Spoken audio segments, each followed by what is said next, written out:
Joining us now to talk about all this is my friend, retired General Paul E. Vallely, and of course, U.S. Army retired, and he's also chairman of Stand Up America, which you could find at standupamericaus.com.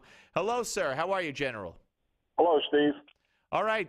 Where are we? I mean, this admission today, or acknowledgement today, however you want to phrase it, that by Carney, that the U.S. would not be surprised if they launch something next week.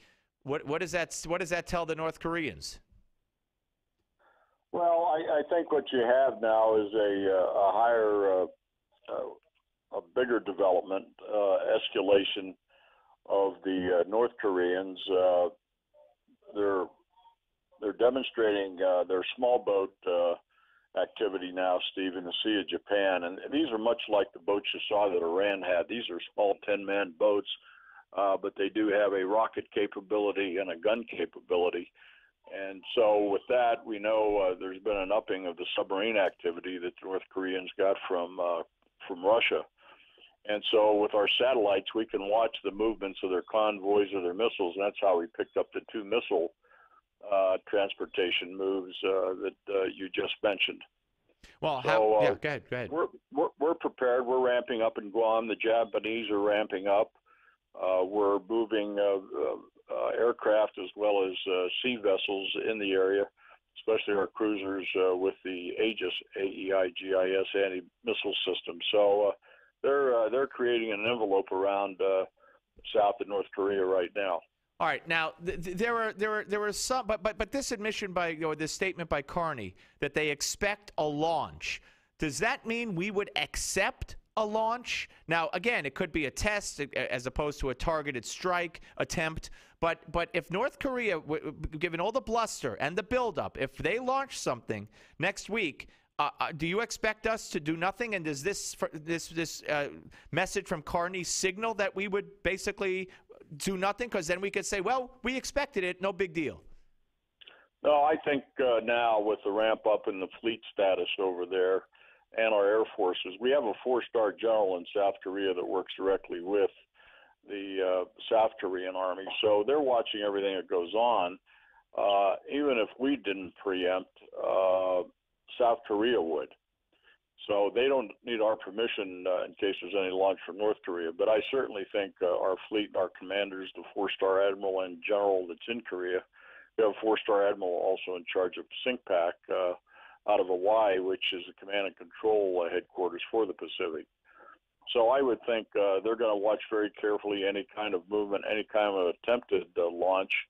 And I think, in fact, we would preempt it. Really? Okay, so you think that we would not allow that, even though Carney said they expected. Okay, now let me ask you this. There's been speculation from some analysts that say that we miscalculated, that what provoked and pushed the South Korean president, who I think is a madman, and I couldn't care if we did provoke him, but their theory is that we never should have flew the two U.S. stealth B-2 nuclear bombers in the exercises a couple of weeks ago. That backed him into a corner, and now he's reacting as he is because of that. And let me ask you twofold: do you believe that's the case? Do you believe that's the case? And if it is the case, do you have any regrets that the U.S. did it?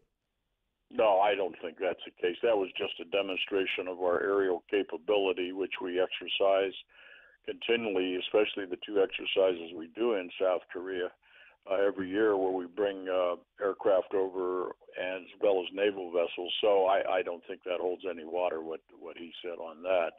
I think this has been a planned ramp up by North Korea. I think we have a young man and his generals there that are trying to exercise how far they can go with Obama. And from what we've seen in the Middle East, they can go pretty far.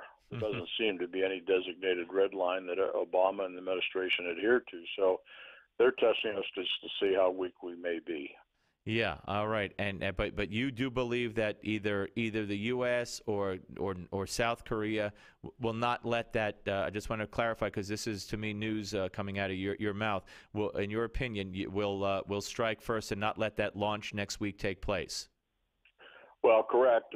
If they know it's a hot launch with the missile, and the targeting would be to South Korea or ships in the Sea of Japan or the Pacific Ocean on the side of Korea. As you know, when you look at that peninsula, you got the Sea of Japan, Right. and then you got the Pacific Ocean on the western side. So they would look at what kind of a launch it is. The satellites watch everything that's going on over there, so they could pretty much tell if it's going to be a hot launch. Gotcha. General, have a good weekend, sir. Thank you very much for your time, as always.